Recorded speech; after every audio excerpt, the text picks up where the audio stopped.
Bacaqii gannaa keessaa baane ifa booqaa birraatti ceene dhugaadha sirriidha baga waliin geenye bara haaraa kanatti mul'ata haaraa karoora haaraa milkaa'ina jaarraa seenaa haaraa milkaa'ina jaarraa dhugumayyuu seenaa haaraa natti tola.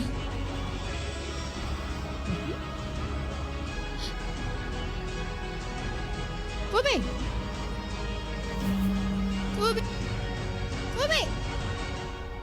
amma nagaa miti maal taateetti akkuma ibsaa bara kana akkuma ifteen naamta maal taate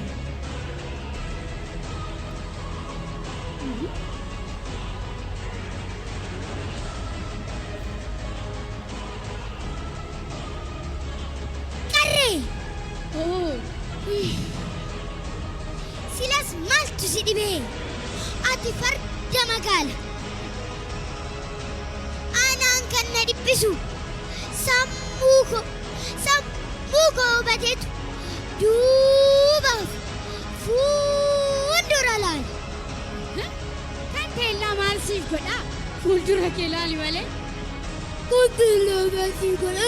fuuldura kee laali malee dhaggeeffadhu qarree kan akka kee kanatu imaanaa gootaa gurguru kan akka koomoo teellaa maaltu jira anoo maayina girre omtuu natti mul'anne dhugaa qabda qarree ijji laalee yoo lapheen hubate malee ijji kophaatti qaruura duwwaadha qarritti dhageessaa namni seenaa isaa dagatu isa kaleessaa yoomuu of hin ta'u hin baru eenyummaa isaa qubee ko naaf hin galle ta'uu nan dagadhee maleessaa maal ture akkam ture seenaan koo kaleessaa qube seenaa kee kaleessaa kottu tassi keessaa sittan agarsiisaa irraa barattee of bartaa isa seenaa gate isa of dalate rajiijii kan akka kee kana ammaan booda ni barsiifta kottu kana hiiki kana irraa kaasi kanumallee na gargaarime tole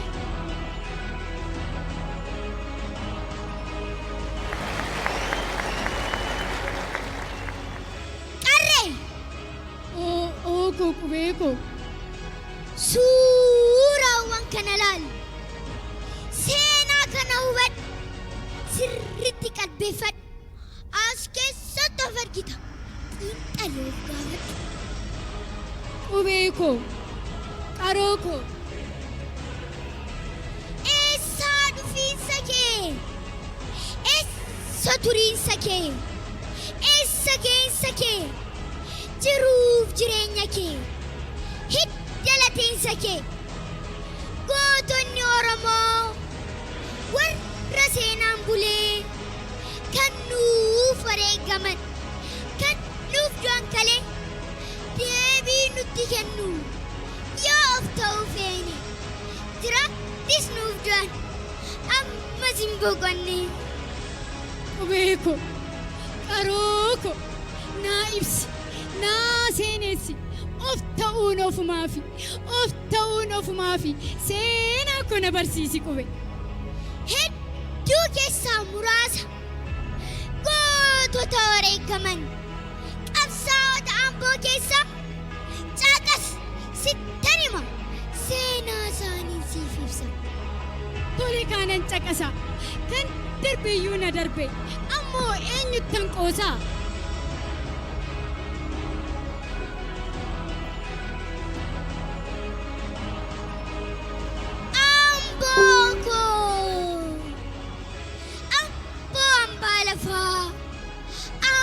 biyya gootaa biyya Oromoo falmataa Amboo biyya qabsoon duudhaa isaa ormi kennineef akka viizaa sirriidha Amboo yeroo jettiin bubbisu PM'n furguggisu yeroo dishqaan diddigu PKM'n dooromsu yeroo taankiin baroodu matrayyasiin kaakkisu.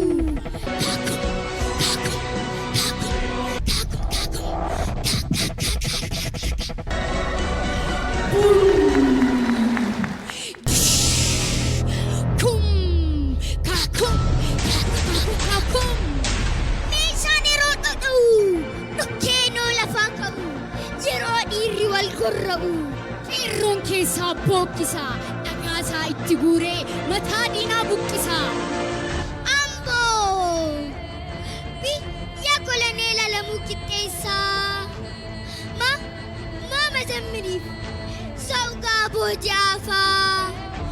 Amboo hidda tarrafaa qumbii wiirtuu daraaraa kafanii abbaa gumaa battalaa biyya barsiisaa waliin. Amboo madda kabbadaa busunashii dhiira diina gobee boora tolyaasee hundumashii. Amboo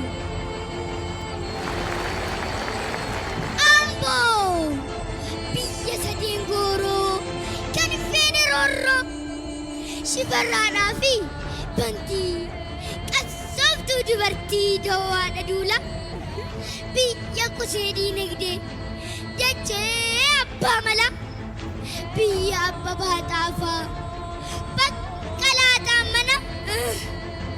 Amboo biyya hayyuu seenaa loorii Tsaggaayee Gabramadiin qawweessaa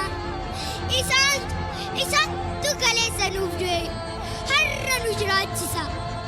Gootota seenaan lateef kan hawwiin dhugoomeef funta qabsoon dhugaa antoomee goobaneef fooniin hoo du'anillee seenaan yoomuu ni jiru. Qabsaa'aa qabsoo tarsu qeerroo dhaalchisaniiru. Qubee ko beektuu ko gootota keenya durii kan abbootii dhagee arge sirritti hubadhe kan qeerroodhaa fi qarree dhaama wareeggamtootaa adaraan itti tare kan abbo keessaa beektaa eenyu fa'i isaan kami qeerroowwan wareeggaman maaliif aarsaa kaffalan seenaadhaaf hubannoodhaaf naaf ibsitaa qubee. Waraana eeboo uummataa gaachana goototaa baasaa gumaa wareeggamtootaa nan ibsa nan tarreessa seenaa boonsaa qabu qeerroowwan Amboo keessaa. Tole natti himi.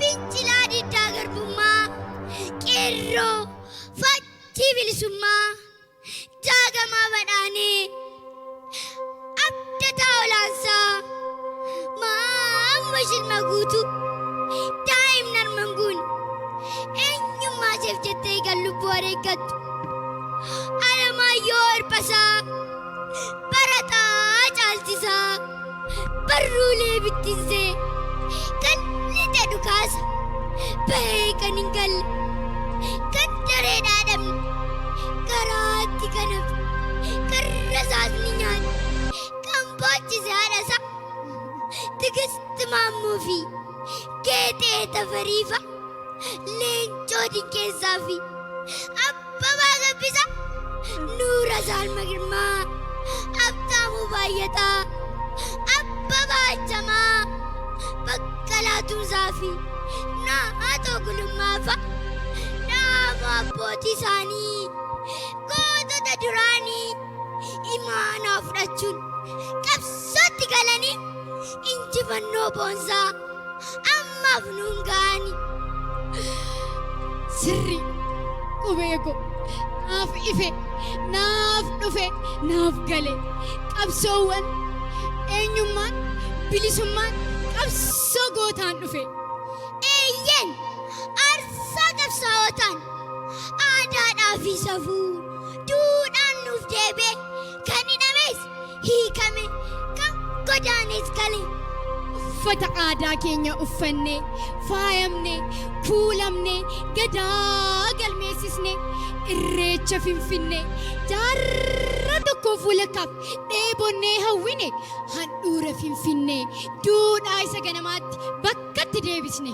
Eeyyen aarsaa qomoo keenyaan afaan Oromootiin barumsa baranne qooqa dagaagsinee afaan hojii gochuuf qophii xumurannee jiru. Dhugaadha. Aarsaan wareeggamtootaa bu'aan isaanii lakkaawwamee hin dhumu bal'aadha.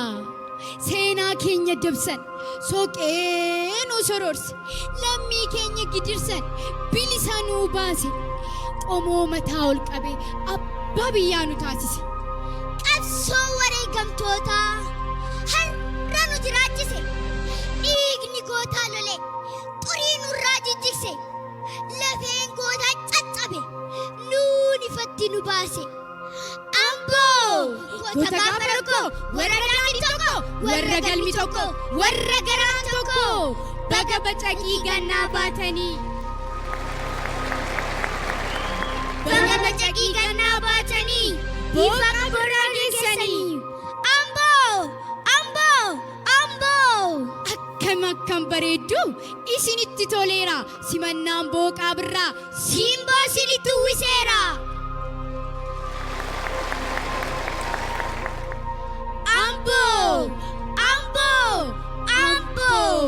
baga ijaan wal argine baga simnee wal simne baga magaalaa seenaatti baga magaalaa gootaatti Ambootti wal argine. Marree duudhaa fi kabajuun safuu safeeffachuun simanii wal simachuun nagaa wal gaafachuun duudhaa fi aadaa Oromooti naamusa qabaachuun kan hin beekne haa baru ooda daandiirraa maquun boodatti afummaa ibsa nyaara addattee ta'uun jechaa fi afaan cabuun. Abbootiin amantaa abbootiin gadaa beektonni gorsa laadha. Duudhaa fi safuu sabaaf artistoonni hojjedhaa. Duudhaan keenya haa jabaatu safuun haa kabajamu uummata barsiifadha. Nama gorsa hin fudhanne nama rabbi hin sodaanne nama duudhaarraa maqu nama safuutti caaqu aadaa baatti godhaa yoo didee qeerroo yoo didee zippi afaanitti hodhaa. Ankas wayyaaf hamilee nuuf kennaa waltajjii isaa meerka shaashaa.